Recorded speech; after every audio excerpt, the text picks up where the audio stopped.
Okay, so our next panel is all about how the face of entertainment has completely transformed, and that's something that has to do, that really is really close to my heart because I'm part of iflix.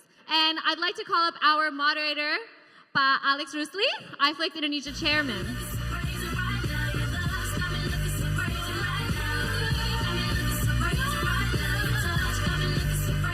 And also our panelists for this session, Andi Boediman,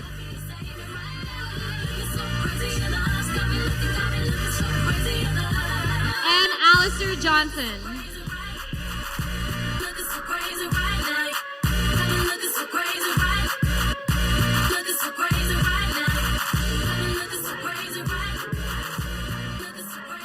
Okay, thank you so much. So I have this task of guiding this discussion after lunch, and I hope none of you fall asleep, but I'll try to keep it interesting. So we're going to take a stab at what we think the future looks like. Now, I have two very great guys sitting next to me, one on my right-hand side, one on my left. Alistair here, AJ, is the CMO for Telkomsel. He's been doing this job for 7 years now. Now, let me say why his position is important, why his view is important. Telcos in most countries, especially in Indonesia where Telkomsel is very dominant, has the function to form what goes and gets viewed by the customers. So whether we like it or not, the telcos play a strong role in terms of what entertainment looks like. Let me give you some thoughts. They can make games, videos free. They can make it expensive. They can do all kinds of things, right? So they have that strong role in terms of pushing what entertainment through the mobile looks like. Now, on my left-hand side here, I have Andi. Andi is he'd like to be known as an investor in the tech and video space. But he's done many things in the past that we won't dwell, but he's well known. He's also very influential because he is a funder of these things, right? So on the one hand, it gets pushed by what gets produced, by what gets financed and what gets invested. And then the telcos would also play a role in making sure what really gets out there. So I'm going to start with Andi first. Can you put Andi's slide on, please? He's got 2 slides that he would like to use as a framework, and I think this framework is relevant for all of us. Go ahead. Okay, hi everyone. So basically, my background mostly in the creative side, but I used to work in telecom as well as then I became a venture capital. So we invested in 27 startups so far. But I think today I want to talk more about why we did invest in film industry and OTT. So on this slide, you can see that on the left side, there's a production IP and a production company. In the middle, you see a distribution company. On the right side is actually, in the middle is a HBO Astro, but on the right side is actually distribution, so the consumer touch point. Like if you see the drive on the cinema right now, 21 is already invested by Singapore GIC for 250 million, and then Lipo also building their Cinemax network, CGV also invested by CJ, and the new one Lotte. And then ticketing, you see GoTix, Locat, and then Tix invested by Alipay. And then over the top, I think Telkomsel, I put there Maxstream, iflix, Netflix, everyone is there. Cable TV and free-to-air. Free-to-air right now is actually in the flat industry, not expanding that well, but OTT is growing very well. In terms of film industry, right now it's about $300 million market, Indonesia only. And OTT is about $200 million market, so in total about 500. Right now, our year-on-year growth is about 20%, so we are going to reach $1 billion market within the next 5 years. Whatever that we are today is actually the same with China 13 years ago. China is only $300 million market at that time. Right now, China is 30 times the initial market size, with total almost $10 billion US market, way bigger than US. So Indonesia is heading to that direction, the most number 4 population. Our number of cinema is only 1,500, with the last 500 actually built within the past year. So you'll see a lot of cinema going to be built, and you will go to that, the change of lifestyle from product to become lifestyle. So this is going to be huge, especially, and OTT itself, it's a lot of investment. iflix play such a big role, become one of the biggest players in Indonesia. The next one, I want to show you the OTT landscape, if you can. Next slide, please. The next slide, please. Okay. Yeah, so this is the player. Netflix and Prime Video are going to be big. Disney is going to launch next year, Disney Plus. There is a global content targeting the premium member and consumers, probably like you will subscribe to this guy. And then the regional play, multi-market player, there's iflix from Malaysia starting, but now all over the world. Hook by Singtel, and then distributed locally together with Telkomsel. And then Catch Play, Tribe just announcing that they are no longer available in Indonesia. Few, it's by PCCW, they especially Korean drama. And then on the bottom, there is a local player, GoPlay, going to be launched next year by Gojek. And then Maxstream, initially focusing on sports, but now starting to get into different content. There's also the other player. So I think this too is actually if the distribution channel is there, why we invested in film? Because this on this space, the biggest investment will win because it's distribution. But in terms of content, it's somebody that have a strong IP and creativity. So I think for me, try to, if you talk about revolutionizing that, the content itself going to become part of the big ecosystem. So that is my thought on this. So it's obvious that Andy here is betting his money and in the video space. Yeah. So that's one view from Andy. AJ, Alistair is known as AJ, and I'll let him try to take a poke of what you think entertainment will look like in Indonesia, vis-a-vis maybe in the region or globally over the next 3 years. Go ahead. Good. You know, I can probably start by telling a bit of an anecdote about something that happened with Telkomsel earlier this year, which was we launched our Maxstream app, which I'll talk about a bit more in a second. We launched it in May, and by the time June came along, we had over 5 million downloads. We streamed the World Cup live. The World Cup in Indonesia is available free to air on terrestrial TV, plus on a bunch of pay TV platforms.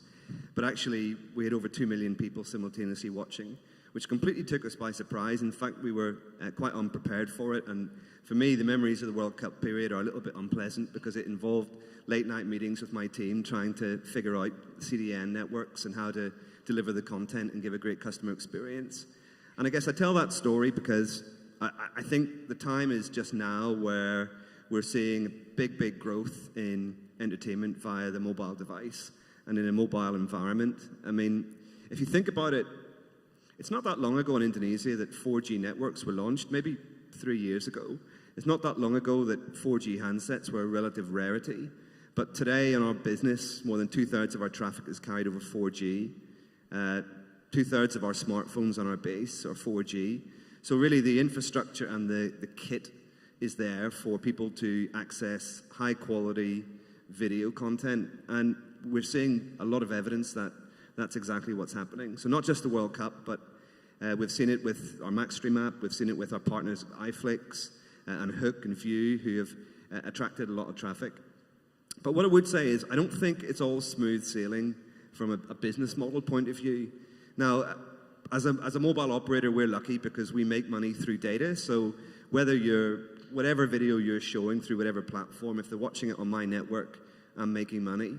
But if you're trying to make money out of content, it's very difficult. And I think the main reason is that Indonesian customers have shown themselves unwilling to enter into content subscriptions. And that shouldn't really be a surprise in many ways, because even if you look back at the telco business over the last few years, customers overwhelmingly pay as you use. If they buy a package, it's a one-day package.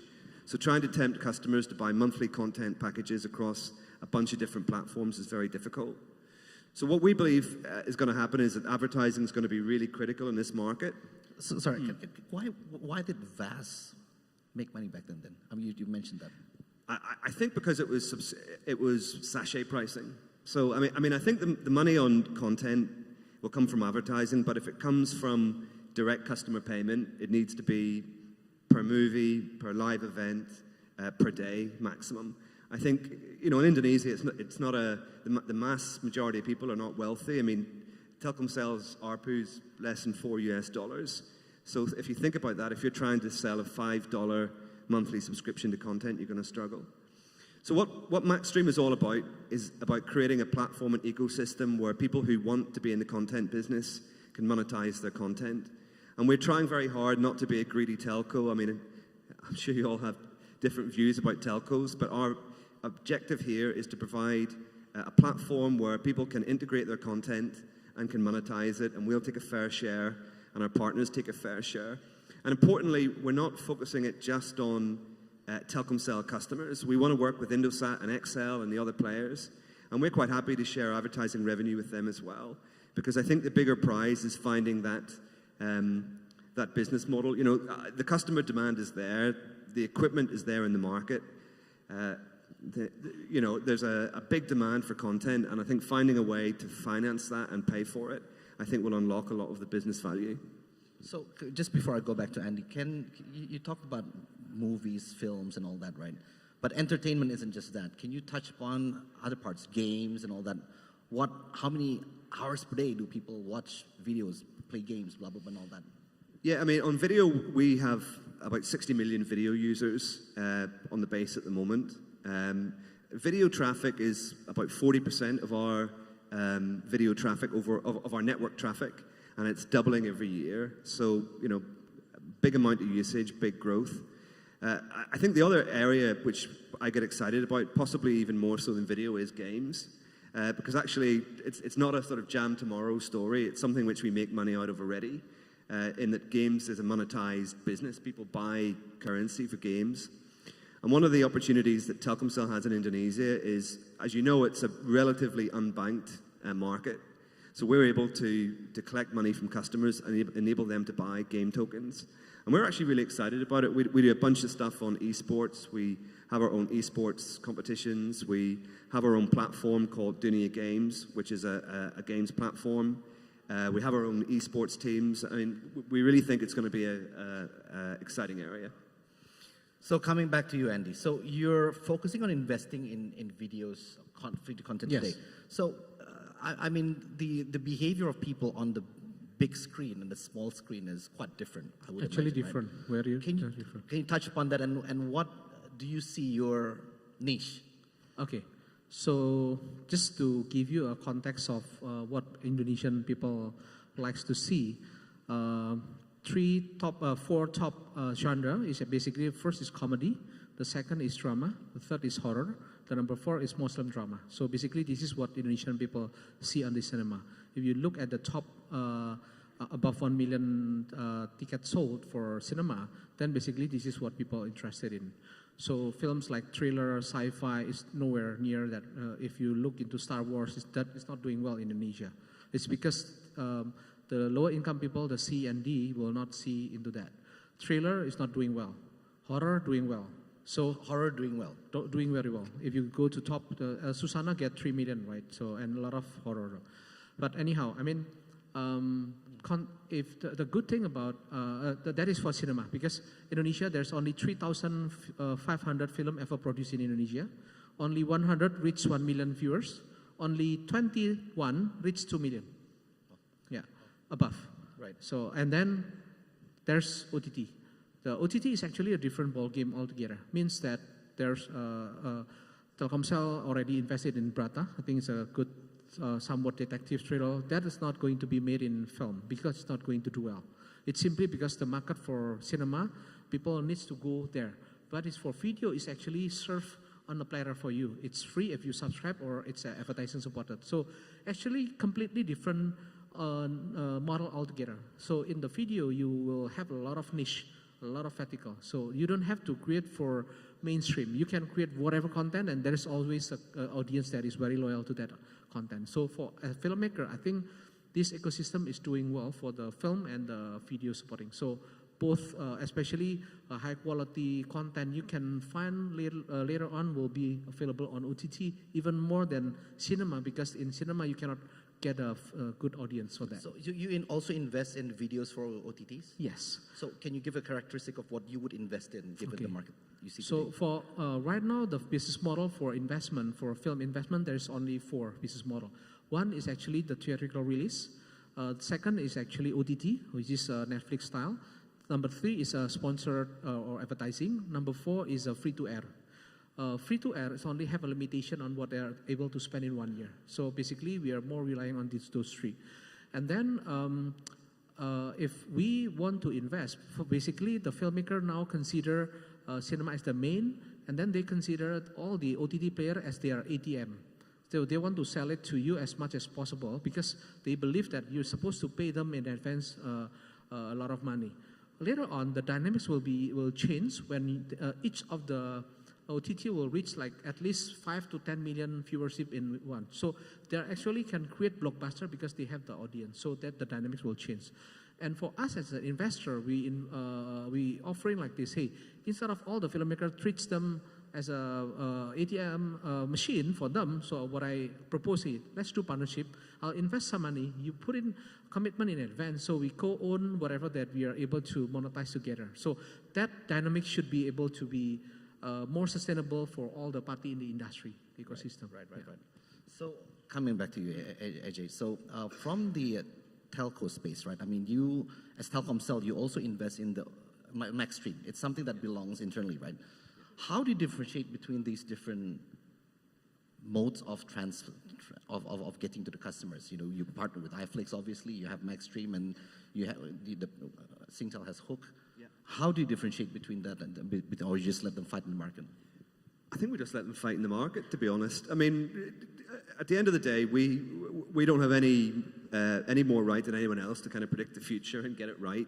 So I think, you know, we've been very happy to partner with Hook and iflix and View, great partnerships there. They've built up an audience, built up a lot of traffic. But our own judgment is that multiple different OTTs, life is going to be pretty hard for them because the monetization model is not there. And, you know, you mentioned about Tribe and now Catchplay are no longer distributing here. I think that's evidence of that. I think they've had to give up. But people like Tribe and Catchplay can come to us, and we can operate the platform. We'll operate the app. We'll do the marketing. We can communicate with our customers. We've got the big data to know who likes horror, who likes action films. And we're in the process of building an advertising platform so we can find a monetization route as well. And if you want to charge for premium content, we have got the billing mechanism. So we see Maxstream as, like I say, it's about building an ecosystem, and we want it to be as open as possible to provide an opportunity. I mean, going back to what you said about content, I mean, I agree on the types of content, but I just can't help thinking that there's so much more opportunity for content makers in this country.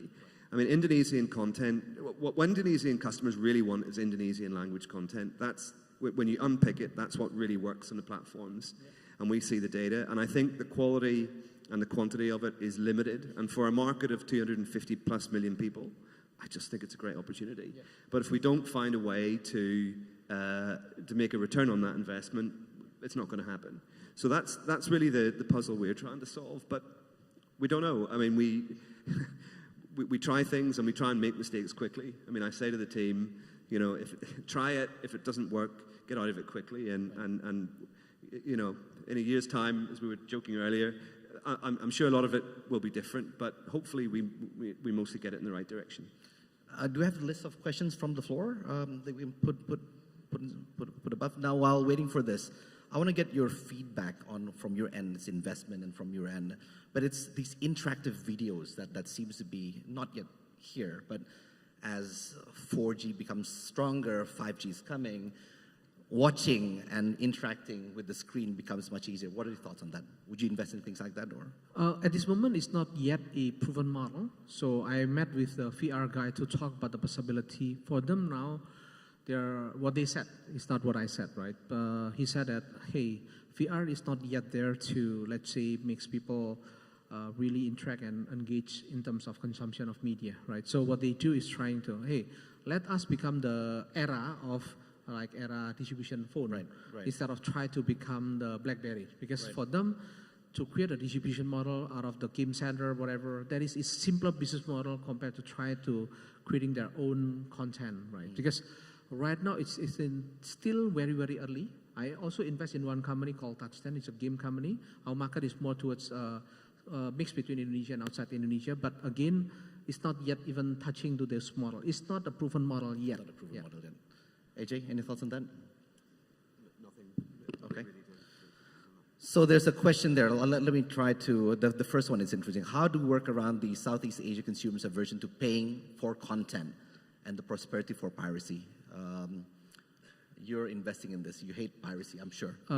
Actually, there's an association of producers. It's called APROFI. They're working with the Cominfo. So they'll inform the government about the piracy website. But it's like, you lose one, then it ranks 10. You lose 10, then you get 100. So, I mean, this is a cat and mouse game. So I think later on, we need to work together, probably, definitely with telco and especially telco. Telco have those ability to do a big data tracking, whether the content, if it's not available in one particular website, is actually piracy. So I think right now it's still a problem. We lose a lot of money out of this, but again, it's going to need to be solved together with the telco probably. AJ, I'm going to get you to answer the second one. How will the rise of esports, I mean, that's one of the hottest things in entertainment now, affect digital entertainment? What are your thoughts? Yeah, I mean, very much. I mentioned before, we actually run Indonesia's biggest games contest, but we also have leagues all over the country, both for professional and amateur gamers. So we're making big investments in this space, and I think part of the reason for doing that is if you actually ever get to attend these events, you see the passion, you see the age group of the people who attend, which is very young. You see the investment they make in playing these games, and you very quickly see that this is something which really incites passion and is going to be an important part of the entertainment mix going forward. I think it's important, as if you're a bit older like me, you have to sort of overcome a certain prejudice about it. The idea that it's not as healthy or not as honorable as other kind of sports. Once you get over that prejudice, you see that, you know, these are things that people have to study and work hard to get good at, okay? These are things that, you know, they have a lot of passion for and put a lot of energy into. So I really think it's going to be important. I mean, if you look at some of the forecasts around the size of esports worldwide, it's going to eclipse pretty much every sporting franchise out there. So I definitely think it's here to stay. And I think there's a lot of innovation around the user experience. You know, it's not just streaming people playing these games, it's providing commentary, it's providing interactivity. And it's a very fun area, actually, to work with. So, you know what to pitch to Andy, you know what to pitch to AJ, if you go to want to partner or get investment from them. That's all time we have for today. Thank you very much, AJ. Thank you very much, Andy. Thank you. It was good. Thank you, gentlemen. Thank you so much.